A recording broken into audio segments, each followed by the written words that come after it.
আমি বোকা বলে যে কেউ আমাকে ঠকিয়ে যাবে তা কিন্তু না, উপরওয়ালা একজন দেখতেছে, সঠিক বিচার অবশ্যই একদিন হবে। হ্যালো ভিউয়ার্স, আসসালামু আলাইকুম। তো ভিডিওটা সকাল থেকেই শুরু করে দিয়েছি, আর ছোট ছোট এই ভিডিওগুলো আপনাদের সঙ্গে শেয়ার করতে আমার কাছে অনেক ভালো লাগে। শত ব্যস্ততার মাঝেও আমি ছোট ছোট এই ভিডিও ক্লিপসগুলো রাখি আপনাদের জন্য। তো সকালবেলায় হচ্ছে ভর্তা ভাত করব, এই জন্য গড়াই মাছগুলো ভালো করে লবণ দিয়ে পরিষ্কার করে তো সিদ্ধ বসিয়ে দিয়েছি, লবণ হলুদ দিয়ে সিদ্ধ করে নিয়ে তারপরে হচ্ছে ওখানে মরিচ আর হচ্ছে কয়েকটা রসুনের কোয়া দিয়েছি, ওগুলো সহ সিদ্ধ করে নিয়ে একটু ভেজে নিয়ে এরপরে নামিয়ে হচ্ছে পেঁয়াজ আর স্বাদ মতো লবণ সরষা তেল দিয়ে মাখিয়ে তো উঠিয়ে নিলাম। সকালবেলা গরম ভাতের সঙ্গে এই গরম গরম গড়াই ভর্তাটাও কিন্তু খেতে ভালো লাগে, আর সঙ্গে ভর্তার মধ্যে ধনিয়া পাতা। তো আপনাদের কাছে কেমন লাগে অবশ্যই একটু কমেন্টসে জানাবেন। এরপরে পরেই কিন্তু মিস্ত্রিরা চলে আসছে, আর বাসায় মিস্ত্রি আসলে তো বুঝতেই পারতেছেন, মিস্ত্রিদের এটা লাগবে ওটা লাগবে, এটা নাই ওটা নাই, মানে আমার মাথাটাও পাগল করে দিচ্ছে। আর তার উপর আজকে সিলিংয়ের কাজ করেছে, এত বেশি শব্দ করেছে কি আর বলবো, এই শব্দতেও মনে হয় তো আমার মাথা ব্যথা শুরু হয়ে গেছে। আর এদিক দিয়ে কিন্তু আমার রান্না বান্না চলতে আছে। তো মাথা ব্যথা হোক আর জ্বর হোক না কেন, বাড়ির বউ বলে কথা, রান্না তো করতেই হবে।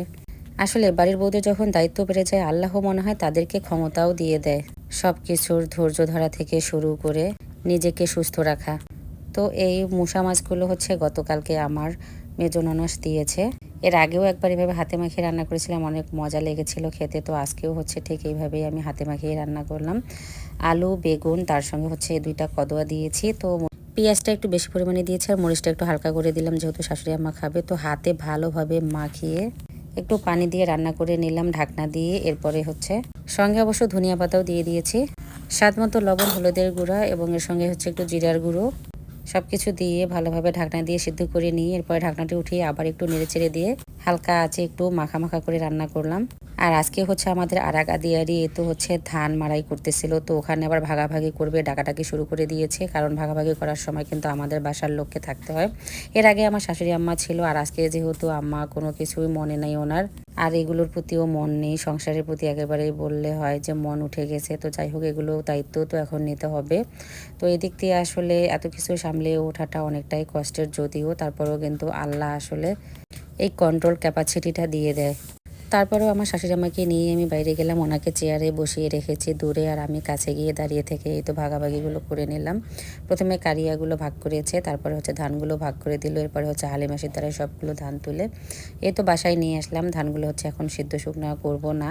তো গতকাল কিন্তু আমার ছোট ননদ চলে গেছে, আর এদিক দিয়ে হচ্ছে আজকে আমার খালা শাশুড়ি আম্মা আসছে। কারণ আমার শাশুড়ি আম্মাকে একা কোনো ক্রমেই রাখা যাচ্ছে না, কেউ না কেউ ওনার পাশে সব সময়ের জন্য থাকতেই হবে, না থাকলে উনি হঠাৎ করে উঠে হচ্ছে হাঁটা শুরু করে দেয়, আর তখনই কিন্তু বিপদ নেমে চলে আসে।